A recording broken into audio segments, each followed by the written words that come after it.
jump right in. Oh. So how is everybody doing today? Great. Put your mic off. No, it's on, I think. Well, It's not. No, it's not on. Oh, I think it's on mute. Is it on mute?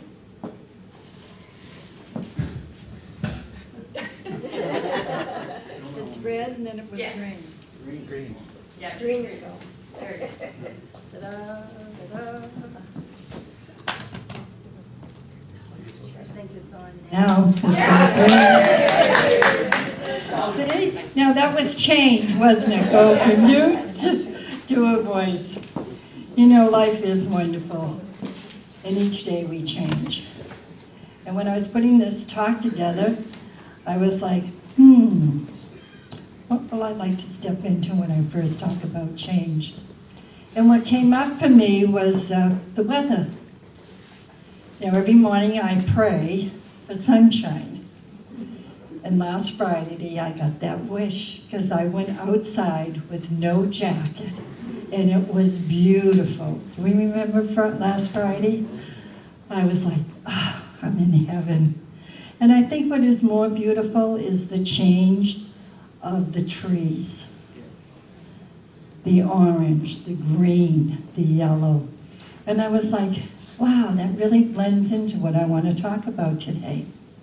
Because every day is a change. Now, sometimes we don't like a change because you sit in the same seat. And then you come into church and somebody else is sitting in your seat and you go, I gotta move. Oh. And sometimes when people come in to a center, you know, they look around and they look for the friendly face and they look for upcoming uplifting music as Michael shared with us today. But more than that, when we change, we grow. Now sometimes we have to kind of struggle a little bit, like, oh God, do I have to do something different today? But then when we step into that change, it feels pretty good. Yeah, I kind of like this change. You know, we change our we change our clothes, we change our shoes, we change our loved ones sometimes and move into a new relationship. We change every single moment. We change a thought. I like this. Oh, I don't like that, but I like this. Oh, which one do I want to do? Oh, I think I'll stay with this one and let the old way of thinking going. So it's a way of when we change, we go from one place to another. Now, there will be some changes coming up in November because I'm going to change a little bit of the service. And now I see some people go, oh, she's going to change the service? What is she going to do? Well, I'm going to bring in the lighting of the flames.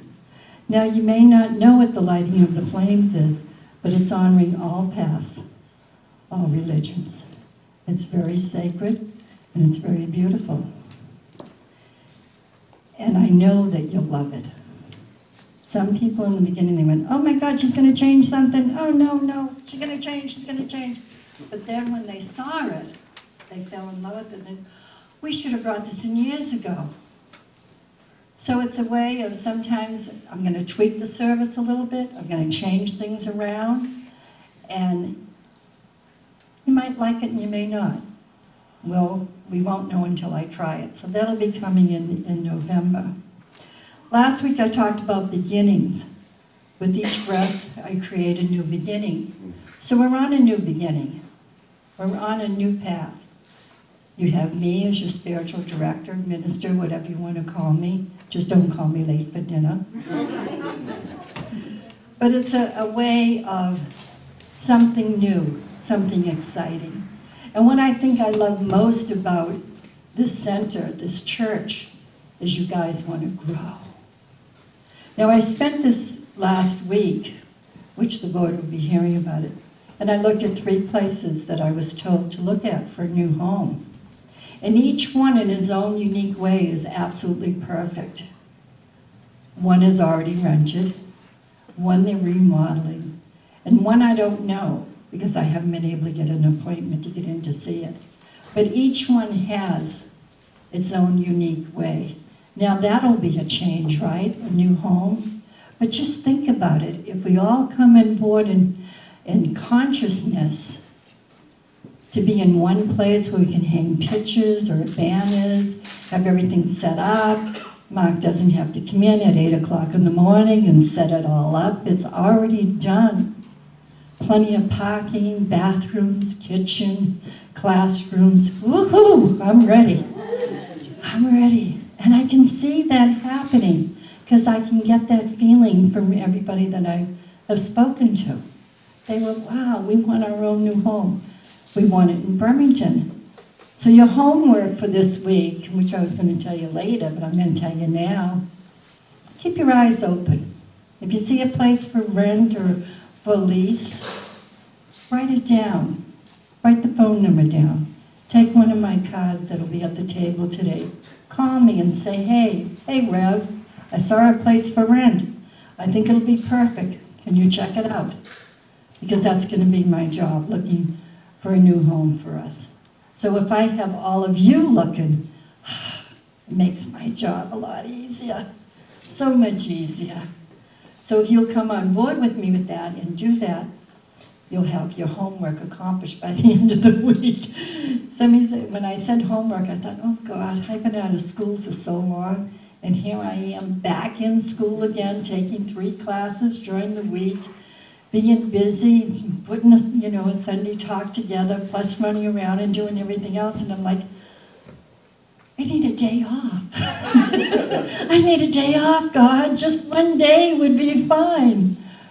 But it's I laugh at myself, but in a way, if I didn't want to do it, I wouldn't be doing it, and I love every single moment of it, because it's really getting out there in the community.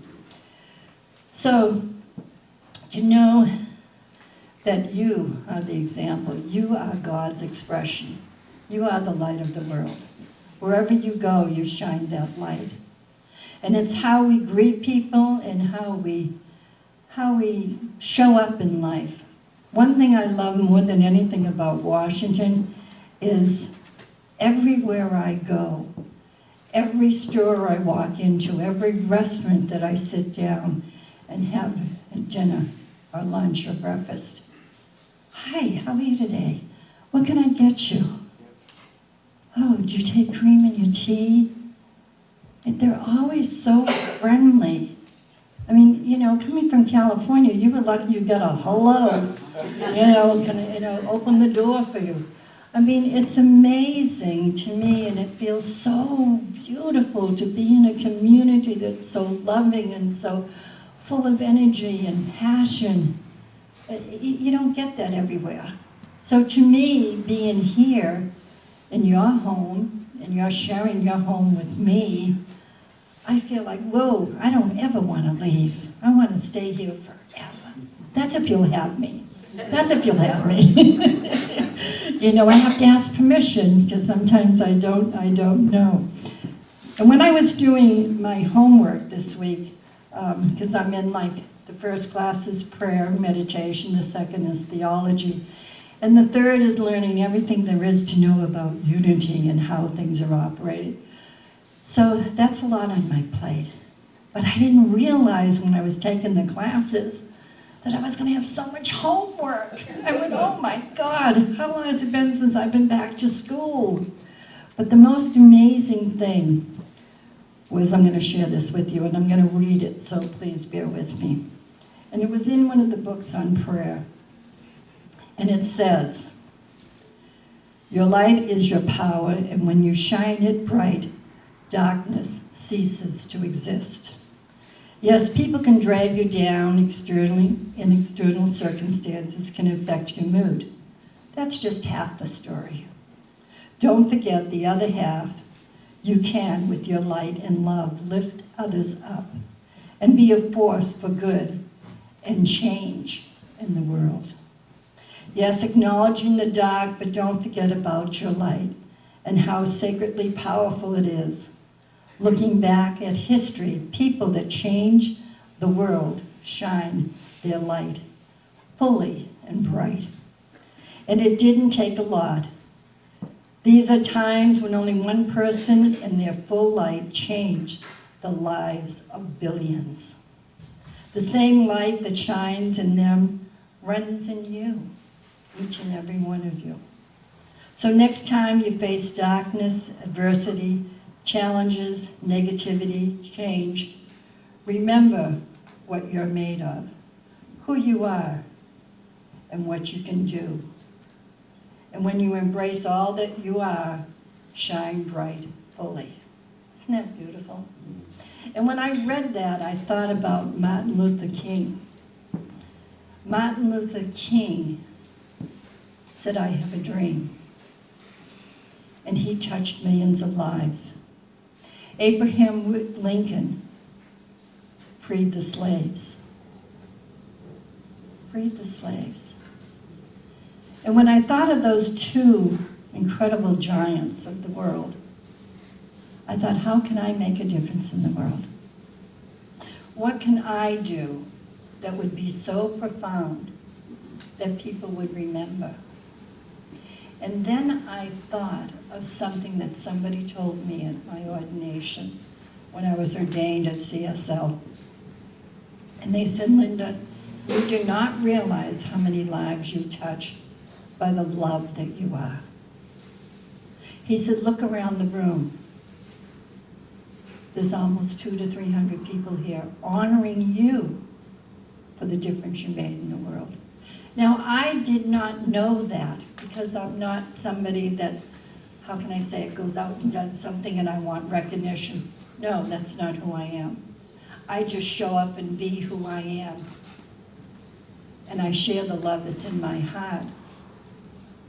Because one thing, and I don't know if I've said it before, and I may say it again and again, I never know who has cried themselves to sleep the night before. And just being there and loving them and being in their presence and honoring who they are makes a huge difference. So think about that. Think about that when you're out in your own life. What have you done? What life have you touched? What have you done to make a difference in this universe? How do you show up in the world? How do you give back to society? How do you give back to the heavenly presence that lives and moves and breathes within you? What is it that you can do? And when I thought about that, I thought about, this is a pretty awesome church. And we have lots of people in here that just do things by the gracious of their heart.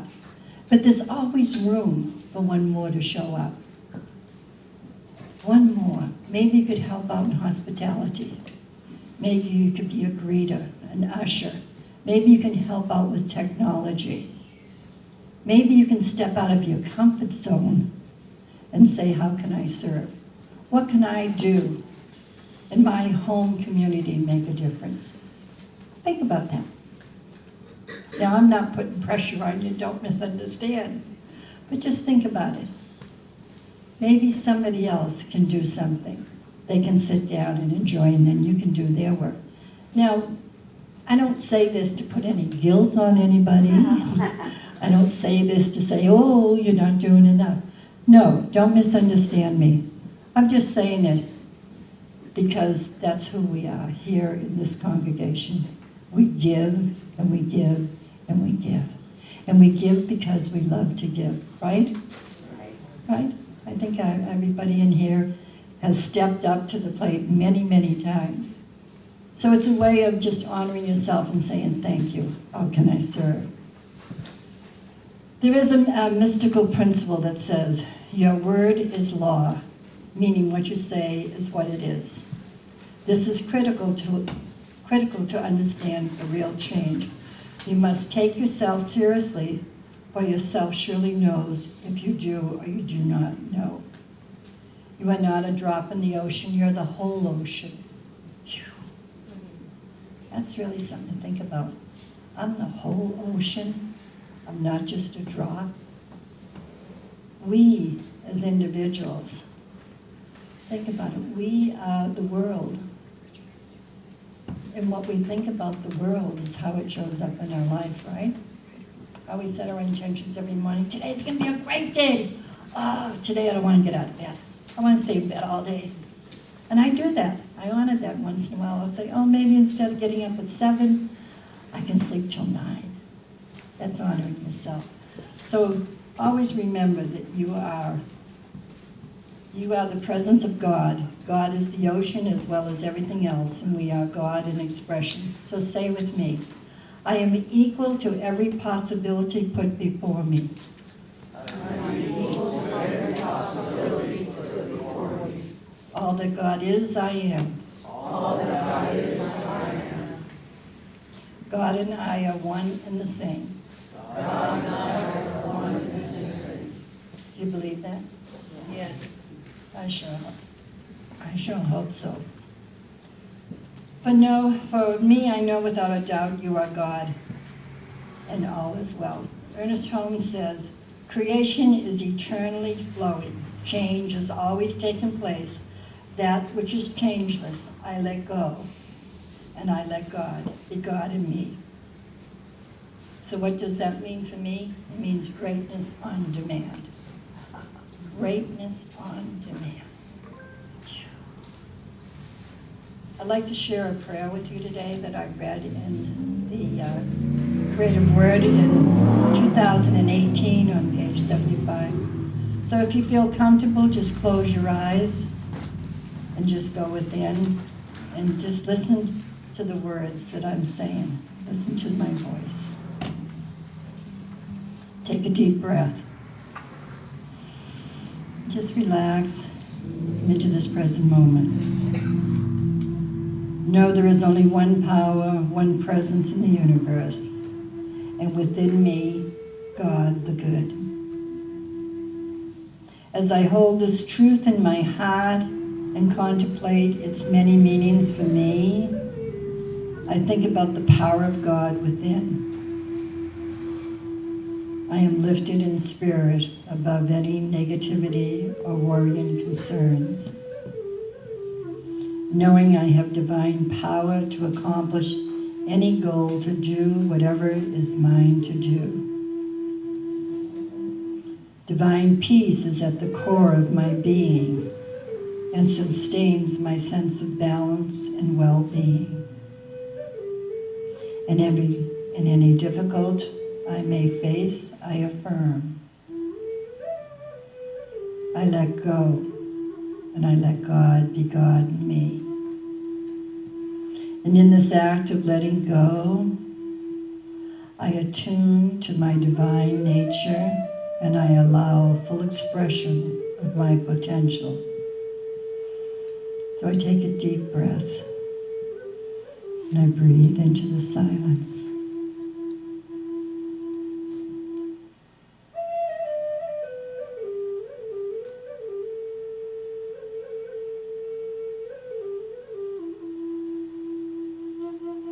And releasing that which no longer serves me, I create a space for new beginnings to fill my life.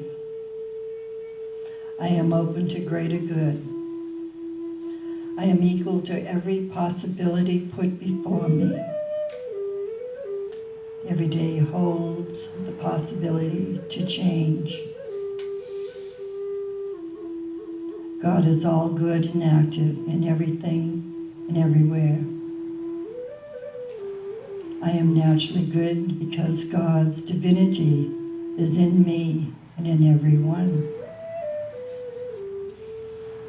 I create my experience by what I chose to think and what I feel and what I believe. Through affirmative prayer and meditation, I connect with God and bring out the good in my life. I do and give my best by living the truth. I know I make a difference. And in that knowingness, I release my word, knowing that it is so. And together we say, Amen. Isn't that beautiful? I read that and I thought, I need to put that into Sunday talk. just to take a moment and just go into that presence of connecting with the Almighty. I think it's so powerful. Might be a little bit different than what you expect, but within me, I know it was perfect.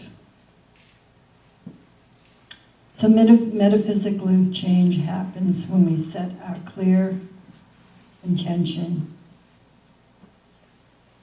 It is required for us to know what we want, and I mean really know what we want. So share your thoughts with me. Take my card, call me, let's have lunch, let's have dinner, let's go play, let's go see a movie. Do something nice. Get to know me in a more personal way than just coming in on Sunday. Because I'd like to get to know each and every one of you in a greater way. Because through that, one heart connecting to another can create a huge community. I gave you homework last week to bring somebody new to church today. And somebody followed through with that and brought a friend today. And I just had the pleasure of meeting her, and I just forgot her name. Would you please stand? Me? Yes. Okay. Could you tell me your name? Alana. Lana, and where are you from? Bremerton. Bremerton. And today you came in? Today you came in from Tacoma. So I welcome you. Thank you so much for being here, and I hope I didn't embarrass you. Oh, no. But I want to give you a gift. Oh. A little consciousness, a little booklet you can take home. Okay? Thank you. Just doing that, you see, somebody made a difference in somebody else's life. Now, she's been here before, but for me, it was the first time I met her. And she said, oh, I used to come here. So to me, she's a newcomer, because she came back. She came home. Because we are home. We are home in such a way. So it's up to you guys. If you want to grow, bring a friend, invite somebody to church, bring a grandchild, a grandfather, grandmother, somebody. Maybe a neighbor next door. Even if you don't really know your neighbor next door, maybe buy a little plant, go next door, knock on the door and say, hi, I'm Linda. Just want to let you know I'm in the neighborhood. Or Mary or Jane or Bob or Dave or whatever. Just introduce yourself. You might make a big difference in the world. I did that this week. My neighbor next door. Her name is Joanne. Got the cutest little black Scottish dog. Little yapper. But so cute. And I said, hey, I've just moved in the neighborhood. I'll be here through June. Just want to give you a little bit of a plan, let you know I'm here. If you should need anything, here's my card. Call me, because I know you live alone. She says, oh my God, thank you. Thank you. Now, I'm not saying that to say, oh, what a great person she is. No. But I'm making a difference. See, a little simple thing like that. So you got your homework, right? You're going to go look for a place. You're going to look for something with lots of parking, nice building, so we don't have to put a lot of money into it. And if you got talent, if you're a carpenter or electrician or whatever, please let me know. If you like to paint, you never know, you might have to paint something. So with that, I'm going to bring you back, Michael. Thank you very much. God be with you. Peace be with you always. I love you, dear.